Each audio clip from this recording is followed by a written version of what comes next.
নমস্কাৰ Assamese cooking চেনেলটোলৈ সকলোকে স্বাগতম জনাই পুনৰ এটি ভিডিঅ' লৈ আহিছোঁ। আজিৰ ভিডিঅ'টিত চুজি আৰু গাখীৰৰ পেৰা বনাম। চুজি আৰু গাখীৰৰ পেৰা বনাবলৈ মই কেইটামান মগজ এনেদৰে ভাজি লৈছোঁ। তাখনত মই কোনো ধৰণৰ তেল বা ঘি ব্যৱহাৰ কৰা নাই। সেইকাৰণে মগজকেইটা ভাজোঁতে মাজে মাজে ফুটফুটাই উঠিছে। এতিয়া ইয়াতে মই একাপ লিকুইড গাখীৰ লৈছোঁ। যিকোনো লিকুইড গাখীৰ ল'ব পাৰে আপোনালোকে।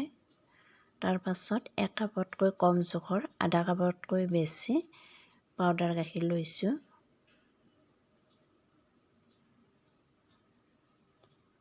এয়া পাউডাৰ গাখীৰ। এইখিনি দি মই ভালদৰে ঘুটি লৈছোঁ। ইয়াতে মই 2 চামুচ ৰিফাইন তেল দিছোঁ। এতিয়া চেনি দিছোঁ, কাপটোৰে 3 চামুচমান চেনি দিছোঁ। চেনি বহুত বেছি দিয়া নাই, কাৰণ আমুল পাউডাৰ এনেও মিঠা থাকে, গতিকে অলপ কমাই দিছোঁ।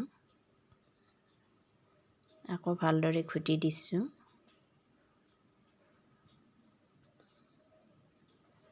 এইখিনি ঘুটি শেষত মই একাপ চুজি দিছোঁ। প্ৰথমতে আধা কাপ চুজি দিছোঁ, তাৰ পাছত আকৌ আধা কাপ দি দিছোঁ। আধা কাপ চুজি দিলোঁ।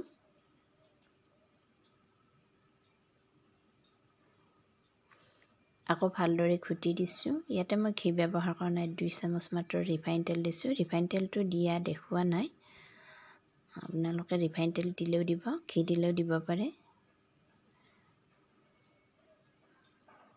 আধা কাপ দিওঁতে ইয়াতে অলপ পনীয়া পনীয়া হৈ আছে, সেইকাৰণে মই আকৌ আধা কাপ চুজি দি দিছোঁ।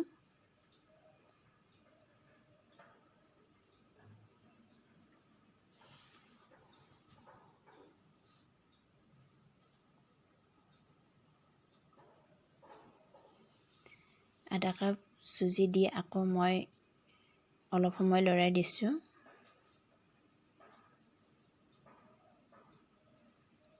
এনেকৈ লৰাই দি ইয়াতে মই ভাজি ৰখা মগজকেইটা দি দিলোঁ। মগজখিনি দি আকৌ লৰাই দিছোঁ।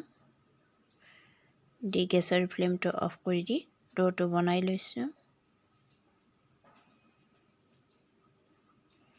এইখিনি অকণমান শুকান হোৱাৰ লগে লগে বাচন এখনত নমাই লৈছোঁ। নমাই লৈ মই পেৰাকেইটা বনাই ল'ম। বাচনখনত নমাই লৈ এনেদৰে বনাই গৈছোঁ। প্ৰথমতে মই লাৰু আকাৰত বনাই লৈছোঁ, তাৰপাছত চেপেটা কৰি লৈ তাত মগজ এটা সোমাই দিছোঁ। ভিডিঅ'টি চাই কেনে পালে কমেণ্টত জনাবচোন। আজিৰ ভিডিঅ'টি ইমানতে শেষ কৰিলোঁ। ধন্যবাদ।